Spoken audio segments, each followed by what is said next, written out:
தொடரும் தூய்மை பணியாளர்கள் மீதான கைது நடவடிக்கை.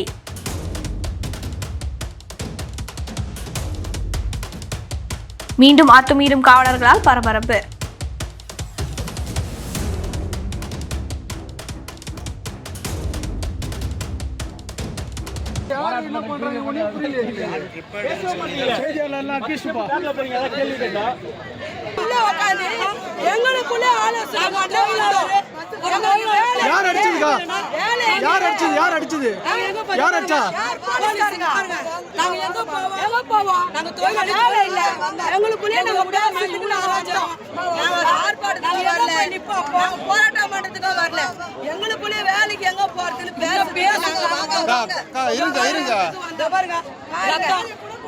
பெண்கள் மட்டும் தான் இருக்கிறோம்.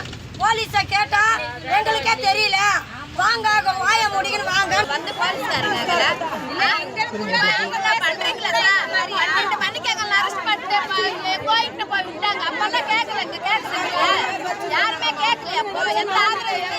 வாழ்வாதாரத்தை இழந்து நிற்கும் தூய்மை பணியாளர்களுக்கு தீர்வுதான் என்ன?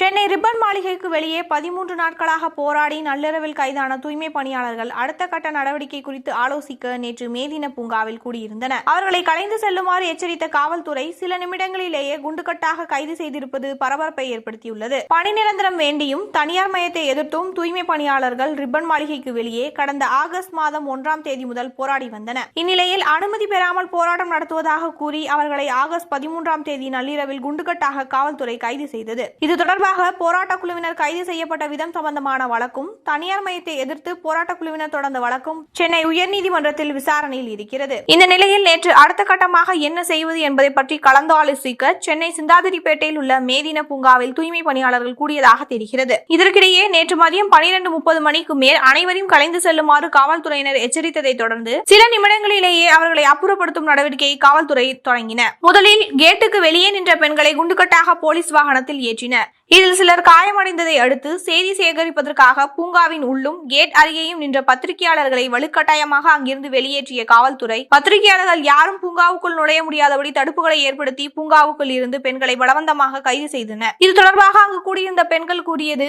எங்களை 13ஆம் தேதி நள்ளிரவில் கைது செய்து 14ஆம் தேதி மாலையில் விடுவித்தனர். ஒரு மாதத்துக்கும் மேலாக நாங்கள் வேலையின்றி வாழ்வாதாரம் இழந்து நிற்கிறோம். அடுத்த கட்டமாக என்ன செய்யலாம் என கூடி பேசி முடிவெடுக்க நினைத்தோம். அதற்காகத்தான் இந்த பூங்காவில் கூடினோம். எல்லோரும் கலந்து ஆலோசித்துவிட்டு மதிய உணவு சாப்பிட்டுவிட்டு களையலாம் என்றுதான் இருந்தோம். அதற்குள் காவல்துறையினர் எங்களை அழைத்து மரியாதை குறைவாக பேசினர். முட்டாள்தனமாக எதையாவது செய்து விடாதீர்கள் என்றனர். முதலில் நாங்கள் கூடி பேசி வேறு இடம் ஏற்பாடு செய்து தருகிறோம் என்றனர். பின்னர் உங்களை பார்த்தாலே எங்களுக்கு பயமாக இருக்கிறது, உடனே கலைந்து செல்லுங்கள் என மாற்றி மாற்றி பேசினர். அவர்கள் எங்களை அநாகரிகமாக நடத்திய விதம் தான் எங்களை போராடும் மனநிலைக்கு தள்ளுகிறது. நாங்கள் வாழ்க்கையை இழந்து நிற்கிறோம். ஒன்னு எங்களை கைது பண்ணி ஜெயில அடைங்க, இல்லனா எங்களுக்கு எங்களோட வேலையை திரும்பி கொடுங்க. இந்த குரல் முதலமைச்சருக்கு கேட்கவே கேட்காதா என வேதனையுடன் பேசினர். இது குறித்து காவல்துறையிடம் கேட்டபோது 1 மணி நேரம் கூடி பேசிவிட்டு கலைந்து விடுவோம் என்று கூறியவர்கள் அப்படியே தொடர்ந்து அமர பார்த்தார்கள். அதனால் தான் நடவடிக்கையில் இறங்கினோம் என்றனர். கைது செய்யப்பட்ட தூய்மை பணியாளர்கள் அருகில் உள்ள சில சமூக நலக்கூடங்களில் பிரித்து அடைத்து வைக்கப்பட்டிருக்கின்றனர். இந்த நிலையில் பத்திரிகையாளர்களிடம் காவல்துறை நடத்திய விதத்தை கண்டித்து பத்திரிகையாளர் யூனியன் சங்கம் அறிக்கை ஒன்றை வெளியிட்டிருக்கிறது. மேலும் காவல்துறை தொடர்ந்து அத்துமீறுவதாகவும் பத்திரிகையாளர்கள் மற்றும் தூய்மை பணியாளர்களின் காவல்துறை கடுமையாக நடந்து கொண்டது கண்டிக்கத்தக்கது என்றும் தமிழக வாழ்வுரிமை கட்சி தலைவர் திரு வேல்முருகன் சார்பில் கூறப்பட்டுள்ளது.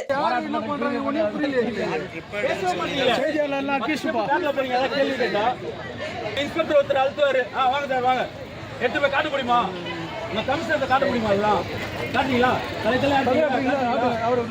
இல்ல எங்களை கூட்டு போறீங்க, நானே சொல்லிட்டு மீடியாவை வேலை செய்ய விட மாட்டீங்க, தடுக்கிறீங்க.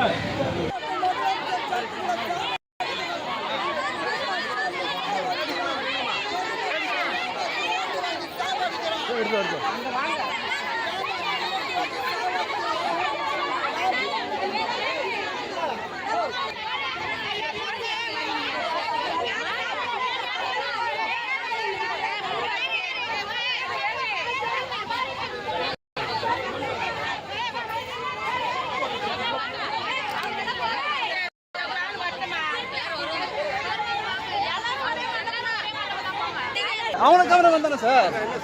சார் கொஞ்சம் உள்ள போறேன் சார், இதெல்லாம் எடுக்கல சார், நான் பேட்டி போறேன் சார். எடுங்க சார், அப்படியே அவங்க நிற்கிறாங்க சார், அவங்கள கைப்பற்ற மாட்டாங்க சார். அப்படியே எடுங்க, நல்லா தானே வீடு நல்லா தானே சார். பேட்டி எடுக்கிறது எங்க சார்? பேட்டி எடுக்கிறோம் சார். பேட்டி எடுக்கிறது உங்களே எடுக்க முடியாது. நாங்கள் சொல்ல பேட்டி உங்களை எடுக்க முடியுமா? மக்களை தானே மக்களே. வாங்க அக்கா. பண்றாங்க ஐயோ என்ன சொல்லுங்க. அமைதியா வந்து அவங்க பேசிக்கிறோம். ஒரு போராட்டம் பண்ணல, ஒரு எதுவுமே பண்ணல. பப்ளிக் கூட டிஸ்டர்ப் பண்ணல. நாங்க எப்படி வலிக்கிறாங்க பாரு. நீங்களே பாரு, உங்ககிட்ட பேசிக்கிறீங்க எப்படி வலிக்கிறாங்க. எங்க உரிமைக்கு நாங்க போராட்டம். உரிமைக்கு எங்களுக்கு கேட்க முடியாதா? எங்க உரிமை தானே நாங்க கேட்கிறோம். எங்க உரிமை எதுவும் கேட்கணும். எங்களுக்கு பேசுறது கூட வாய்ப்பு இல்லாம என்ன புருஷன் இல்லாம எல்லாமே அல்லாங்க ரொம்ப அவஸ்தைப்படுறாங்க. எடுத்ததே வந்து பஸ்ல வந்து அப்படியே தள்ளி விடுறாங்க. பஸ் வந்ததே இல்லையாம நாங்க வந்து நின்னாலே போதும். ஒரு 10 பஸ் வந்து அப்படியே ஒரு 500 போலீஸ். நாங்க என்ன தூய்மை பணியாளர்கள் தானே. நாங்கெல்லாம் இன்னும் திருடுறோமா, கொள்ளடிச்சோமா, ஏதாவது பறிச்சோமா? நாங்க ஏன் இவங்க இந்த மாதிரி செய்யறாங்க? எங்க வாழ்வாதாரம் எங்களுக்கு இப்போ ஒரு மாசம் சேலரி இல்ல. இப்போ நாங்க வாடகை கட்டணும், வீட்டு செலவு பார்க்கணும். இதெல்லாம் எங்களுக்கு எங்க இருந்து வரும்? நீங்க தானே பேசணும், நீங்க தானே முதலமைச்சர். நீங்களே கேட்கலைன்னா எங்களுக்கு யாரு கேட்பாங்க? சொல்லுங்க, நீங்க தான் ஒரு நியாயம் சொல்லுங்க. காவல்துறை எங்க பக்கம் இல்ல, அரசாங்கமே எங்க பக்கம் இல்ல. நீதித்துறையில வந்து காவல்துறை நீங்க கூட கூடாதுன்னு சொல்லிட்டாங்க. நாங்க பேசக்கூடாது நீதித்துறை சொன்னாங்க. இல்ல எங்களை நாங்க பேசலன்னா யாரும் எங்கிட்ட பேசுவாங்க? எங்களுக்குள்ள எங்களுக்கு பேச உரிமை இல்லைன்றாங்க போலீஸ். நீங்க யாரு தூய்மை பணியாளர்? நீங்க யாரு தூய்மை பணியாளர்? ஏன் இங்க வந்தீங்க அப்படின்னு கேக்குறாங்க. நாங்க எங்க போனோம்? ரோட்ல உட்காந்து தொழிலாளர் பார்க்குங்க. நாங்க தொழிலாளர் இங்க வந்து பேசுறது உரிமை இல்லைன்னா நாங்க எங்க போய் நின்று பேசுவோம்? ரோட்ல நின்று பேசணும், அது நல்லதா? எங்களுக்கோசம் பேச எங்க எல்டிசி மாநில பாரதியார் நீங்க பேசக்கூடாது, ஊடக பிரஸ் மீட்டிங் கொடுக்கூடாதுன்னு சொல்லி அவர் வாயாடிச்சு அவர் அப்படியே முடுக்கி வச்சிட்டாங்க. எங்களுக்கோசம் குரல் கொடுத்த வக்கீலுக்கு மேல கேஸ் போட்டாங்க. கல்லூரி காலேஜ் மேல கேஸ், எங்க பையன் மேல கேஸ், எல்லாமே என்ன பண்ணா நாங்க எங்க போய் நிக்கிறது? தூய்மை பணியாளர் நாங்க எங்க ஆளுங்களை பார்க்க கூடாது. சட்டம் சொல்லுங்களாங்க, நீதிபதி அப்படியா சொன்னாரா? தூய்மை பணி நீங்க சந்து கூடாதுன்னு சொன்னாரா? தமிழ் மக்கள் தானே சென்னை. நாங்க தமிழ் எங்க நாங்க எங்களை பார்க்க மாட்டோம். எங்களையே நான் பார்க்க கூடாது. எப்படி சட்டம்? தமிழ் மக்கள் தானே. நாங்க தமிழ் மக்கள் தானே. நாங்க என்ன இந்திக்காரங்களா? சொல்லுங்க. இல்ல இந்திக்காரங்களா? நாங்க தமிழ் மக்கள் தானே. எங்களுக்கு ஏன் இந்த மாதிரி பண்றாங்க? ஒரு மாசம் சம்பளம் இல்லாம நான் பசங்களோட எப்படி இருக்கிறோம்? வீடு வாடி கட்டாம, கரண்ட் பில்லு கட்டாம பசங்களை படிக்க வைக்கிறதுக்கு எவ்வளவு கஷ்டப்படுறோம். ஏன் இந்த வாயில மண் அடிக்கிறது? எங்க கஷ்டத்தை நாங்க சொல்ல பேச வந்த அந்த உரிமை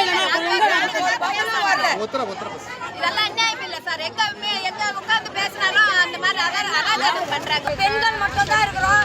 போலீஸ கேட்டா எங்களுக்கே தெரியல. வாங்க வாய முடிக்கணும் வாங்கன்னு சொல்றாங்க.